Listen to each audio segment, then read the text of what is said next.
गोविंद हरे गोपाल हरे गोविंद हरे गोपाल हरे जय जय प्रभु दीन दयाल हरे जय जय प्रभु दीन दयाल हरे गोविंद हरे गोपाल हरे गोविंद हरे गोपाल हरे जय जय प्रभु दीन दयाल हरे जय जय प्रभु दीन दयाल भक्तन प्रतिपाल हरे जय जय प्रभु दीन दयाल हरे जय जय प्रभु दीन दयाल जय जय प्रभु दीन दयाल हरे जय असुरन के प्रभु काल हरे जय असुरन के प्रभु काल हरे जय जय प्रभु दीन दयाल जय जय प्रभु दीन दयाल गोविंद हरे गोपाल हरे गोविंद हरे गोपाल हरे गोविंद हरे गोपाल हरे। परीक्षित जी महाराज की सभा में भगवान सुखदेव पधारे।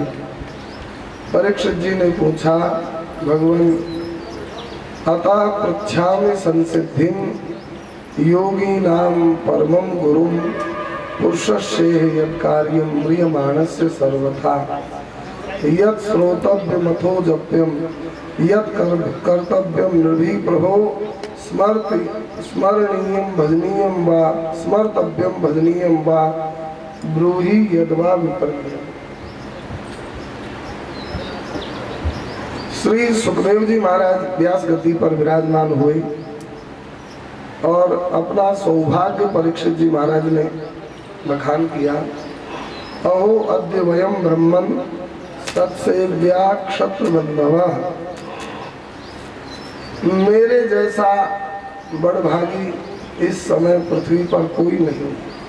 परीक्षित जी ने कहा, हे भगवान, नहीं तो इस तरह का सौभाग्य किसको प्राप्त होता है। आप एक एक महात्मा जगत का उद्धार करने में समर्थ हैं और एक नहीं, आज मुझको धन्य बनाने के लिए सब महापुरुष पधारे। आज हमको पता चल गया इस बात का कि मेरे ऊपर भगवान की कृपा है। बढ़िया मकाम मिल गया, पत्नी मिल गई, बच्चे मिल गए, धन संपत्ति मिल गई। लोग कहते हैं हमारे ऊपर भगवान की कृपा है, लेकिन ये भगवत कृपा का दर्शन तो नहीं है। भगवत कृपा का दर्शन क्या है? अगर कोई महात्मा मिल जाए, संत मिल जाए, ये भगवत कृपा का दर्शन है। और जिनको मिले हैं उन्होंने ऐसा ही कहा है, अब मोही भा भरोस हनुमंता, अब विवा भरोस हनुमंता, बिनु हरि कृपा मिले नहीं संता, बिन हरि कृपा मिले नहीं संता, कुंज बिनु मिलाई न संता, कुंज बिन मिले न संता, सत्संगति संस्कृति कर अंता, सत्संगत संस्कृति कर अंता। दो कारण बताए संत मिलन के। एक तो बिनु हरि कृपा मिले नहीं संता, और एक पुण्य पुंज बिनु मिले न संता। बहुत पुण्य जीव के होए तब संत मिलते हैं, अथवा जीव के ऊपर बहुत कृपा भगवान की हो तब संत मिलते हैं। आज हमको निश्चित हो गया, अपि में भगवान प्रीतः कृष्ण पांडु सुत प्रिय है। आज हमको पता चल गया अपनी भुआ के वंश पर श्री कृष्ण की कृपा है। मैं भगवान की भुआ का वंश का एक बीज हूँ। मेरे ऊपर अपराधी होने पर भी श्री कृष्ण की कृपा, जो श्री कृष्ण के स्वरूप श्री सुखदेव जी महाराज पधारे और मुझको दर्शन दिया। अन्यथा ते व्यक्त गतेर दर्शनम न कथम नृणाम। अन्यथा कृपा नहीं होती तो आप जैसे महापुरुष का, जो अव्यक्त है, व्यक्त ही नहीं है, जिनका न एड्रेस है, न फोन नंबर है, न घर मकान है, न कुछ है, कोई बुलावे भी तो कहाँ बुलावे। सुखदेव जी का कोई घर मकान का पता है, फोन नंबर है, कहाँ पत्र भेजे, कहाँ गाड़ी भेजे, कहाँ प्लेन का टिकट कटवावे है, कोई पता ही। अन्यथा ते व्यक्त दर्शनम, आप तो अव्यक्त गति है। और आज बिना बुलाए मुझको सौभाग्यशाली बनाने के लिए आकर दर्शन दिया, ये भगवान की कृपा है। नितराम म्रियमाणा नाम संसिद्ध से बनी है सर। हे भगवान, देखो ये मानव शरीर नित्य ही म्रियमाण है। म्रियमाण माने मरण धर्मा है, नित्य मरण धर्मा है। अब महाराज, इस मरण धर्मा मनुष्य को क्या करना चाहिए? मरण धर्मा का अर्थ है जो नित्य मर रहा है। हमारे इस शरीर का धर्म क्या है? मरना। मानव शरीर का जन्म हो गया, अब जन्म के बाद में इसका मरना शुरू हो गया, मरता चला जा रहा है। विष्णु पर बहुत प्रसन्न हुए। कमाल की बात है, परीक्षित कौन मिट्टी के बने हैं? कोई भूखा हो, कोई मनुष्य भूखा हो, इसको समझने के लिए ऐसे समझेंगे, कोई मनुष्य भूखा हो और उससे पूछा जाए बोलो तुमको क्या चाहिए, कहा सब मनुष्यों की भूख कैसे मिटे, ये हमको समाधान बता दो। ये कोई प्रश्न है? अरे तू भूखा है, तुझको क्या चाहिए? कहा नहीं, मैं तो भूखा हूँ और मैं भूखा होकर अनुभव कर रहा हूँ, और भी तो लोग भूखे मरते होंगे, उनके ऊपर क्या बीतती होगी। तो भगवान सब भूखे न रहे, इसका उपाय क्या है? ये कमाल है ना। परीक्षित जी को 7वें दिन सांप डसेगा, मृत्यु परीक्षित जी की होगी, और परीक्षित जी पूछते हैं कि महाराज ये सबका उद्धार कैसे हो जाएगा? ये प्रश्न है। अरे सबका नहीं, तुम अपना बताओ। महाराज हमारा तो उद्धार हो गया। कैसे हो गया? आपका दर्शन हो गया ना, अब उद्धार में क्या संदेह?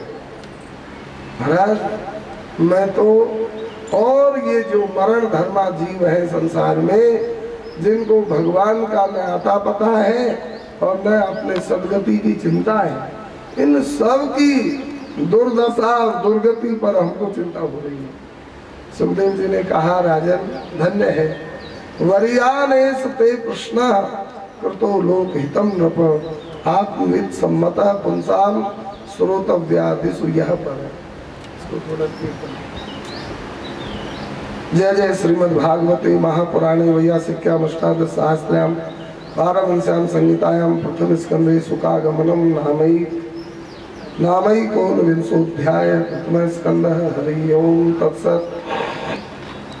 श्री सुखदेव जी ने कहा राजन, तुम्हारा प्रश्न का कोई उत्तर सुन ले तो अवश्य भव पार हो जाएगा, नहीं तुम्हारे प्रश्नों को ही कोई तत्व से समझ ले तो भी उसका बेड़ा पार हो जाएगा। इतना सुंदर प्रश्न है। और प्रश्न क्या है? परोपकार सूचक प्रश्न है, और जिसके चित्त में सबका उपकार बस गया, यही तो धर्म है। पर हित सरिस धर्म नहीं भाई, पर पीड़ा सम नहीं अधमाई, पर हित बस जिनके मन माही, तिन कहा जग दुर्लभ कछु नाही, पर हित लाग तजई जो देही, संतत संत प्रशंसई तेही, इसलिए परोपकार है। धन्य है राजन, तुम्हारे अलावा ऐसा परोपकार का विचार ही किसको हो सकता है। और लोग तो निद्रया रियते नक्तम व्यवायन च वा वयः दिवाचार्थे हया राजन कुटुंब हरणेन वा। और लोग तो रैन गवाई सोए के और दिवस गवायो खाए, हीरा जन्म अमोल था कौड़ी बदले जाए।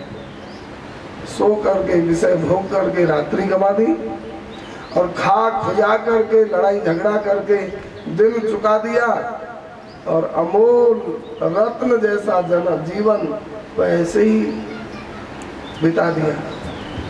देखो देहापत्य कलत्रादि सात सैन्य सत स्वपी तेसाम प्रमत्तो निधनम पश्यन्नपि न पश्यति। हम लोग मृत्यु को देखते हुए भी लापरवाही करते हुए और विराजमान है।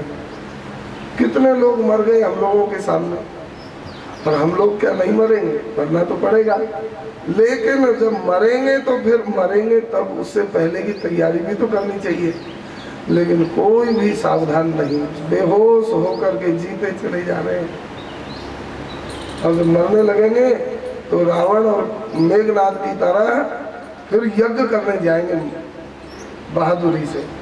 भगवान कहेंगे हनुमान जी, लक्ष्मण जी, उसका यज्ञ खत्म करो। जिंदगी बदमाशी करते बिताई और मृत्यु के समय यज्ञ करते हैं। मृत्यु के समय यज्ञ नहीं होता है और मृत्यु के समय का साधन भी नहीं होता है। हम लोग अरे अभी क्या कर रहे हैं? पूरी जिंदगी इतने दिन की और कुछ नहीं किया। मृत्यु के समय अमर होने के लिए यज्ञ करेंगे, पहले ही करना चाहिए था। यज्ञ मिटा दिया राम जी। लड़ो, युद्ध करो, यज्ञ मत करो। अब जितनी ताकत है उतने से ही काम चलेगा, नई ताकत नहीं मिलेगी। तस्मात, देखो मरना है इसलिए, तस्मात भारत सर्वात्मा भगवान ईश्वरो हरि श्रोतव्य कीर्तितव्यश्च स्मर्तव्यश्च छिता भव। तस्मात माने इसलिए, इसलिए कि हमको मरना जरूर है। इसलिए स्वामी श्री रामसुखदास जी महाराज के पास एक बुढ़िया आई अपने 8-10 वर्ष के नाती को लेकर। स्वामी जी ने कहा पूछो, कुछ समस्या हो तो जीवन में। उसने कहा महाराज ये मारो नाती है, या वो ब्याह कब होए वो बता दो, आपसे तो महात्मा हो। स्वामी जी तो एकदम सुन रहे हैं। अरे डोकरी कछु उद्धार की बात पूछ। अरे महाराज उद्धार की कोई नहीं, यही बताओ ये ब्याह कब होगा।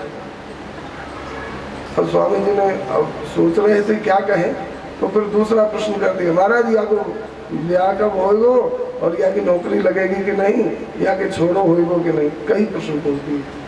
अब स्वामी जी तो धन आ गए और कहा डोकरी या को तो जो होएगो पर कुछ दिन में तेरो का ही होएगो, तो अपनी बात पूछ नहीं रही है। महाराज मारी तो कोई बात नहीं, यही की बताओ। तो कहा कि या के बारे में मैं कछु नहीं जानू। तो कहा महाराज यही के बारे में बताओ, कुछ बताओ। स्वामी जी का आया गुस्सा। संतों का गुस्सा भी बड़ा मधुर होता है। कहा बताओ, हाँ या के बारे में पक्की बात जानते हो तो या के बारे में बताओ। कहा या के बारे में एक बात जानता हूँ। क्या? कहा या की नौकरी कब लगेगी मैं नहीं जानू, या को ब्याह होएगो कि नहीं मैं नहीं जानू, या के छोरा होएगो कि नहीं मैं नहीं जानू। महाराज तो यही के बारे में कोई पक्की बात बताओ। तो बिल्कुल पक्की बात या के बारे में एक जानू, ये मरे को जरूर या अभी लिखा दे। आज मरे चाहे काल मरे, चाहे 10 साल बाद में मरे, चाहे 100 साल बाद में मरे। अरे महाराज आप ऐसा बोलते हो साधु होकर के। तब मैं नहीं बोल रहा हूँ, गीता बोल रही है। गीता में लिखा है जातक से ही ध्रुव मृत्यु ध्रुवम जन्म मृतस्य च तस्माद अपरिहार्य थे नत्वम सोचित मरसि। मैं तो गीता की बात बोल रहा हूँ। भगवान ने पहले लड़ाई करे तो भगवान कृष्ण सुकर मोसो मज्जू थे। कितनी बढ़िया बात है, सीधी सीधी बात अभी लिखा ले। तो उसी को श्री सुखदेव जी कहते हैं परीक्षित, तस्मात् भारत सर्वात्मा भगवान ईश्वरो हरि श्रोतव्य कीर्तितव्यश्च और स्मर्तव्यश्च छिता भय। जिनको अभय पद चाहिए वह श्री हरि का ही श्रवण करे, भगवान की कथा सुने, भगवान के नाम का संकीर्तन करे और भगवान की दिव्य मूर्ति का ध्यान करे। तीन ही काम तो कर ले, राम ही सुमरिए गाइए राम ही और संतत सुनिए राम गुण ग्राम। राम भजे गति कही नहीं पाई। कोई सुनाने वाला हो तो सुनो और कोई सुनने वाला हो तो सुनाओ, और सुनने सुनाने वाला नहीं तो अकेले हो बैठ करके भगवान का ध्यान करो। तीन ही काम। और यही जन्म का सबसे बड़ा लाभ है। एतावान सांख्य योगाभ्याम स्वधर्म परिनिष्ठया जन्म लाभ परः पुंसाम अन्ते नारायण स्मृति। अंत में नारायण भगवान की स्मृति हो जाए, यही सबसे बड़ा जीव का पुरुषार्थ है। मृत्यु के समय भगवान याद आ जाए, बस। कुछ नहीं किया वाला भी सब कुछ कर लिया कि खाते में सब जमा होगा, और सब कुछ किया जीवन में, और भगवान याद नहीं आए मरते समय तो हाय कुछ नहीं किया कि खाते में सब जमा होगा।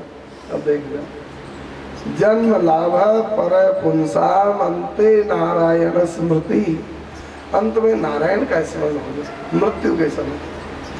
अब भाई ये इतनी सस्ती भी बात नहीं है।